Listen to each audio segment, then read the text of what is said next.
Exercise 3. Let's learn a G major chord. There's a couple different fingerings for this one. The one we're going to start off with today uses fingers 1, 2, and 3. So go ahead and place your index finger on string number 5, 2nd fret.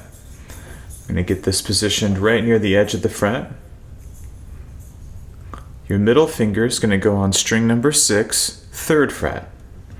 Same thing here, positioning this right close to the edge of the fret using the tip of my finger.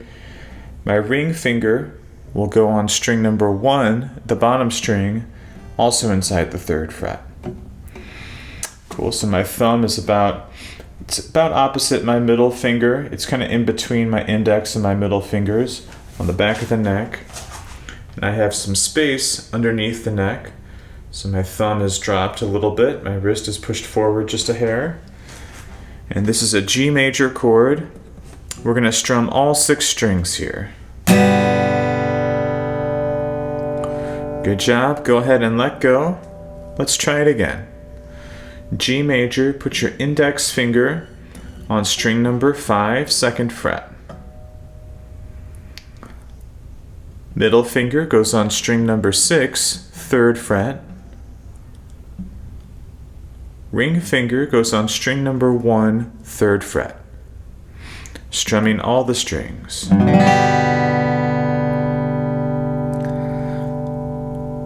Go ahead and let go. Let's try it one more time. G major, index finger, string 5, 2nd fret. Middle finger, string 6, 3rd fret. Ring finger, string 1, 3rd fret. Make sure you're using the tips of the fingers. Your fingers are nice and curved and the thumb is on the back. A little bit of space underneath. Strumming all 6 strings. Great. Go ahead and let go. Now it's worth mentioning that with many of these chords, and the G included, there's a few different ways you could play them. Right, so I'm using fingers 1, 2, and 3, and this is probably the most common way to hold a G chord with your left hand, but there are a few other options, and we will be learning them later on in this book. So just keep that in mind. You might know how to play a G major chord already using a slightly different fingering, and that's okay. We're going to get to those different fingerings as we go, but right now we just need one good fingering to start with. And using fingers 1, 2, and 3 like this is probably the most common, most comfortable way for students to learn this chord starting off. Alright, so let's try it one more time. G major, put your index finger on string number 5, 2nd fret. Your middle finger goes on string number 6, 3rd fret. And your ring finger goes on string 1, 3rd fret. Alright, we're holding the pick like we talked about, nice and loose against the side of the index finger and the thumb, and we're going to strum from the 6th string down, so all the strings. Okay, and the rhythm we're going to be using for this G chord is the same rhythm that we used in exercises 1 and 2. It's going to be a measure of quarter notes followed by a measure of eighth notes.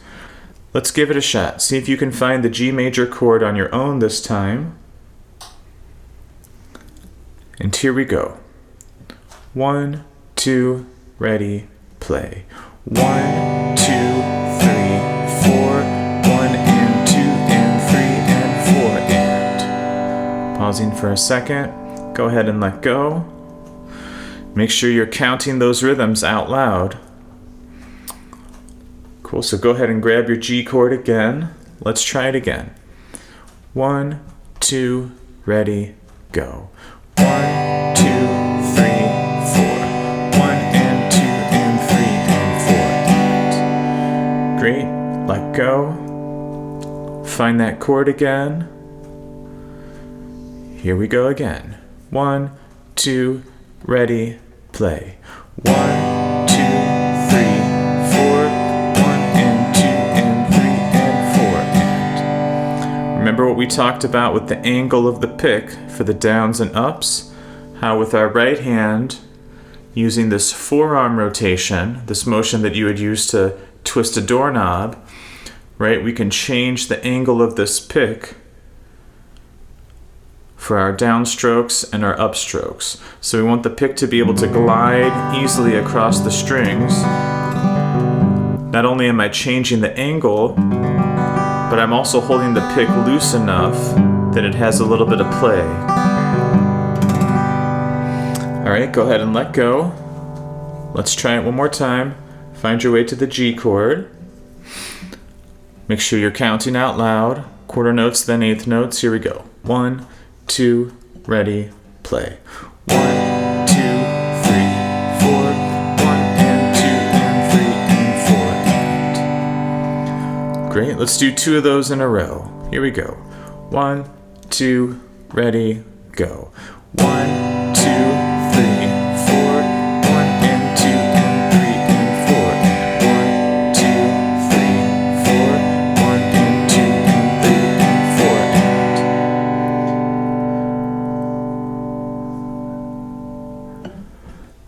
and. Awesome job. So that is the G major chord. The G major is probably the most frequently used chord on acoustic guitar. A lot of songs are in the key of G, and we'll actually start with a G major chord. Especially if you're playing bluegrass, folk, or country music, a lot of those songs are in the key of G as well. So this is one that you're going to be using a lot, probably more than any other chord. Hey! If you're enjoying this video so far, then you might be interested in the full easy strumming guitar system I put together. It has 50 exercises total, with 47 guitar lessons and 47 video practice tracks, and it's meant to go in sequence, so that each lesson builds on the last, and you're reinforcing that fundamental muscle memory all the way through. I designed this to be the easiest, most efficient, and effective way to learn chord strumming on the guitar, and right now it's only $7 for the first 100 people. Just click the link right here if you want to check it out.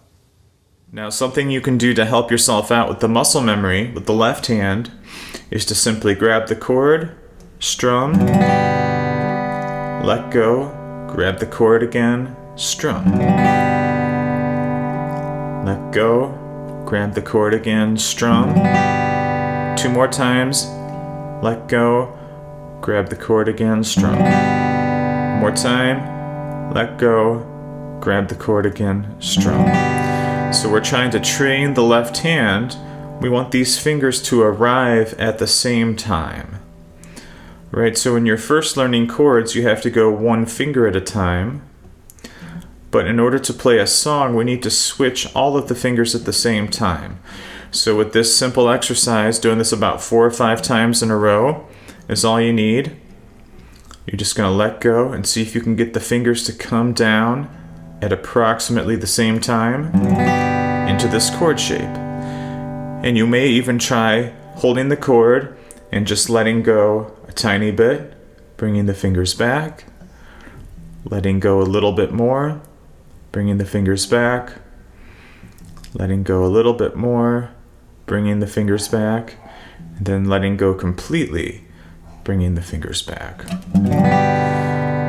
So you can use this same technique, the same practice technique, with the other chords that we just learned as well. With the C major chord, same thing. We want the fingers to arrive at pretty much the same time.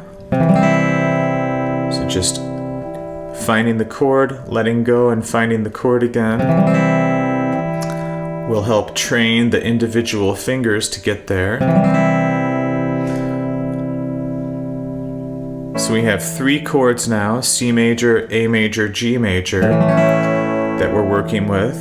And I would suggest using this technique for all 3 of them. But today we're focusing on the G major chord, and we're going to move on to the practice track next, where we're going to play quarter notes, then a measure of eighth notes, then a measure of quarter notes, then a measure of eighth notes. So that's 4 measures total. We're going to do that 8 times in a row. So 32 measures total, playing along with the metronome. Let's give it a try.